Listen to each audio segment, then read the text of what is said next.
As we get ready for the next session, please turn your attention to the screen for a video message from Professor Pattie Maes, German Housing Professor and Professor of Media Technology, MIT Media Lab, and Head Fluid Interfaces Research Group.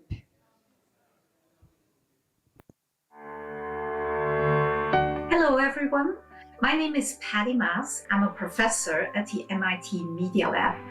All of my research is at the intersection of artificial intelligence and human-computer interaction. We are entering an era where AI is mediating our entire daily experience, the way we live, the way we work, the way we learn, the way we entertain ourselves. Increasingly, we will live in a world where we have conversational interfaces that are not just like today's chatbots, but they are agentic, they are proactive, semi-autonomous, taking care of multiple tasks on our behalf. They're also much more aware than today's interfaces, aware of users' context, even of the user's internal state, their emotional state, whether they feel exhausted, energized, etc. And they will increasingly have extensive user models or user memories. They will know you better than your best friend or closest family member.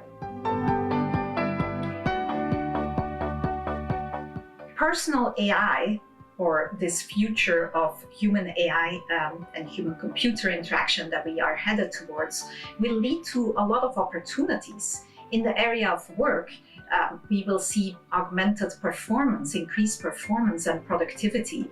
In the area of learning, personalized, situated tutoring will be available by AI systems that know exactly what you know, what you don't know, how you like to learn, what your interests are. In the area of health, people will have AI systems that monitor their health and their health data, can do early diagnosis and even interventions on the wearable devices that we have on our bodies, supporting sort of a more preventative type of healthcare. And in the area of media and entertainment, there will be opportunities for personalized, interactive media that are real-time generated by AI. We have been working in this area for a while now, and one of the areas that we're especially excited about is the opportunities to help the elderly, but also other people with tasks such as memory augmentation. Many older adults desire to live in their own homes much longer without needing to move into a retirement facility or having to move in with family members. And we believe that AI and wearable devices can play a big role in enabling that and letting them safely and independently live in their own homes for additional years. One of the systems that we built is called Memoro. You will see it in the video demonstrated.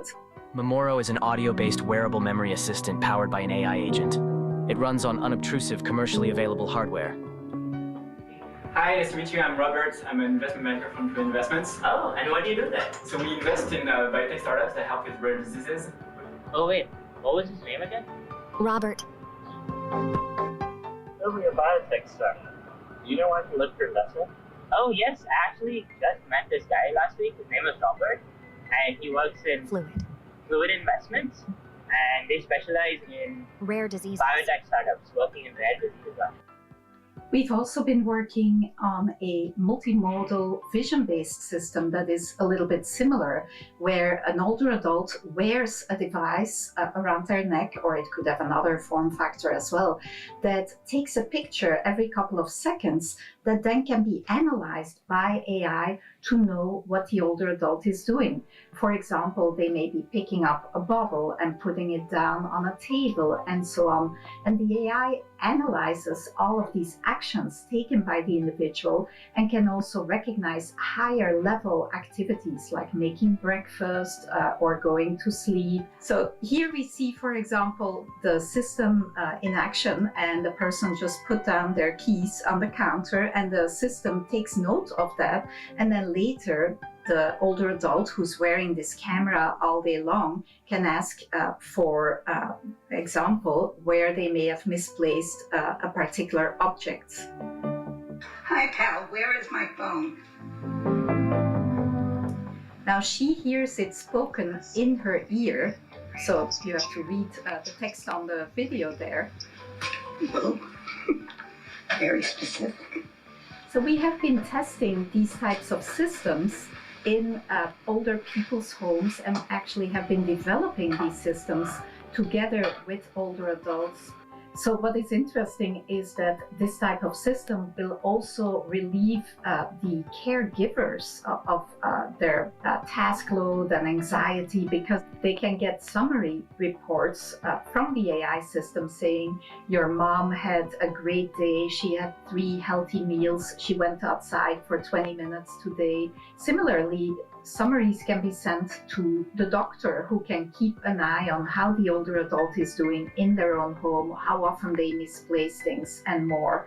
The system also makes it possible to include if-then rules that will be triggered when an event happens. For example, you can say, if I turn on the stove, then remind me 10 minutes later to turn off the stove. So there's many if-then rules like that that can be customized to increase the safety of the older adult living by themselves.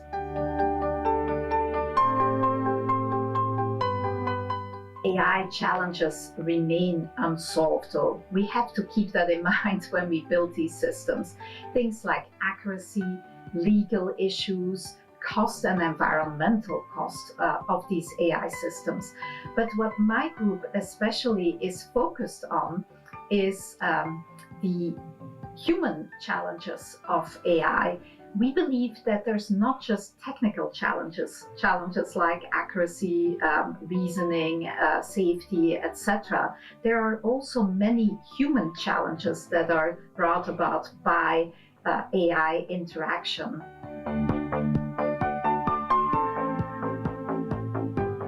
The impact of AI on people actually is often negative, it turns out. We have been doing a lot of tests of involving human subjects of what happens to people when they have AI at their fingertips. And what we learn is that they trust AI systems too much, and this misplaced trust often leads to increased risk for misinformation and manipulation, as well as actually reduced performance. Studies by ourselves and also by other laboratories show that people who are assisted by AI do not always increase their performance. Sometimes they decrease their performance and their accuracy on problems and diagnosis in the case of medicine and so on, because they rely on AI often at the wrong moments.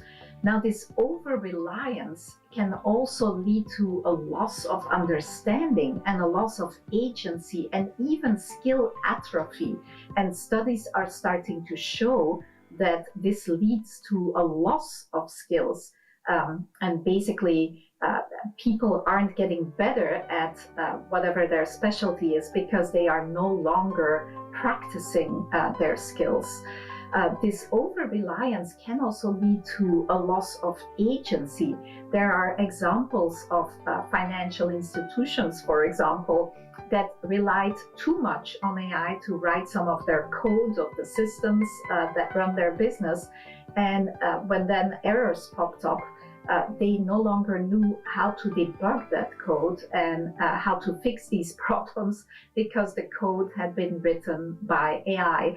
So we have to keep in mind that having AI at our fingertips day in, day out is actually can be dangerous, and we have to really make sure that we develop AI systems that still encourage people to think critically, for example, by putting some friction in the interface and not always making it so easy to get extensive answers to any problem that you're trying to solve, but encouraging the person to do some of the thinking and problem solving themselves before they rely on getting input and getting advice from the AI system. And we believe that that is really the solution to making sure that you can benefit from the intelligence of people as well as the intelligence of AI, rather than replacing the work and intelligence of people with work by AI. We would like to thank Dr. Maes of MIT Media Lab for her video message. Now there are seats available at the front, so please feel free to move forward. Now we would like to see another video message. This one is from Professor Halle Tecco, adjunct professor at Columbia Business School.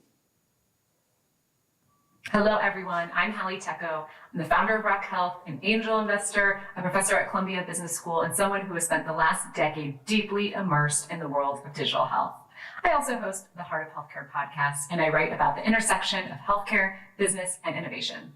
But beyond my work, Japan holds a very special place in my heart. My family and I love traveling to Japan. We've been there every year for the last 4 years. I was actually just there in April for 3 weeks. And truly, when we talk about the future of global healthcare, we cannot ignore Japan. Japan's unique healthcare challenges position it as a critical player in the evolution of digital health. I'm excited to see many of my friends joining today's sessions and sharing their perspectives on the latest in health tech. Ahead of those deep dives, I wanted to just briefly touch upon 2 themes. 1, the recent macro trends in digital health startup investments, and 2, promising areas in digital health innovation. Let's start with investment trends. From 2020 to 2021, we saw a record number of digital health startups achieve unicorn status, or were valued at over $1 billion. But beyond valuations, a key shift was the diversification of investor types. Not just traditional VCs, but also strategic corporate venture arms, especially from payers and providers. These CVCs are no longer just financial backers. They're now co-creators, offering distribution channels, clinical data, and strategic insights to startups. We also saw a reality check. Many companies that went public during this digital health boom, they've recently faced valuation corrections. Some of them lack sustainable business models, while others just struggled with their margins or customer acquisition, or really growing into the inflated valuation that they saw in 2020 and 2021. I worked on an analysis of over 50 publicly traded digital health companies, and I found that only a handful have consistently outperformed expectations. So what separates the success stories? Often it's a combination of 3 factors. 1, deep integration into clinical workflows. They're not trying to work outside the system. They understand the system's constraints and work with it. They also have clear, measurable ROI for customers. So if this is a B2B product, they're able to actually deliver real, clear value to those they're trying to serve. And lastly, we cannot ignore, they have experienced leadership teams that can balance vision with execution. Another interesting signal among the startups that successfully exited, whether via IPO or M&A, a common trait was founder equity retention. In this analysis, we found that startups where founders retained at least 10 to 20% of ownership at the time of exit tended to perform better in the long run. These founders were often able to stay involved in critical decision-making post-exit and help the company maintain mission and culture. Additionally, successful startups were more likely when the startups had strong product market fit before scaling and before raising funding. Many of the top performing digital health companies had validated their models through pilot programs with large providers or payers before raising money and aggressively expanding. They avoided the growth at all costs mindset and focused instead on clinical validation, user outcomes, and payer alignment.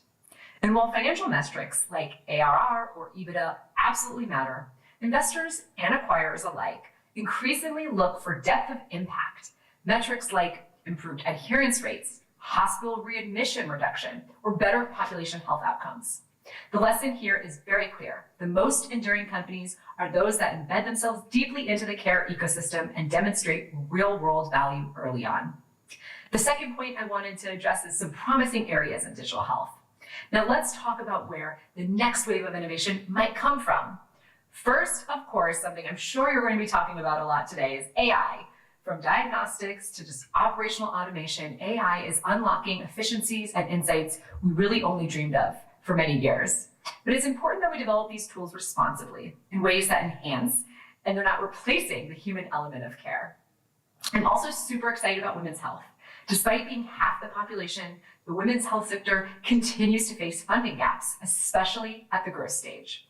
There's so much untapped opportunity in areas like fertility, menopause, maternal health, cardiac care, but we need to better find clinical evidence and shift investor mindset to truly scale the space and give women's health companies the opportunity and the fuel they need to succeed. Lastly, an often overlooked but crucial area is medication adherence. And I worked on a project with one of my Columbia Business School students who's from Japan on this topic. What we learned is that nearly half of all prescribed medications in the US are not taken as directed, leading to an estimated $500 billion in avoidable healthcare costs annually. Digital solutions are beginning to show promise here. We're seeing innovations like smart pill bottles, AI-powered adherence tracking, and even gamification strategies to encourage behavior change. I believe the speakers in the next session are going to explore this topic in depth and offer their unique perspectives. So thank you for listening to my message. I really wish I was there. Digital health is one of the most dynamic and meaningful fields of our time, combining technology, compassion, evidence to improve lives. I'll continue to share my insights through my writing and my podcasts, and I hope we'll stay connected, and I'll see you all next year. Now, go enjoy the Global Health Challenge. I'm excited to see what this community will build together. We would like to thank Professor Tecco of Columbia Business School for her video message.